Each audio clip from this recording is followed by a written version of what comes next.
5 minutos del Espíritu Santo. 23 de febrero.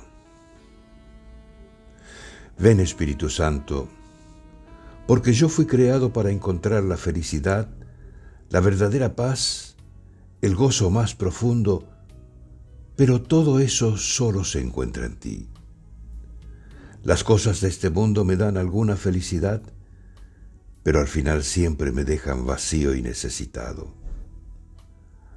Por eso te ruego, Espíritu Santo, que me des la gracia de abrirte mi interior y de amarte con todo mi ser para alcanzar el gozo que vale la pena.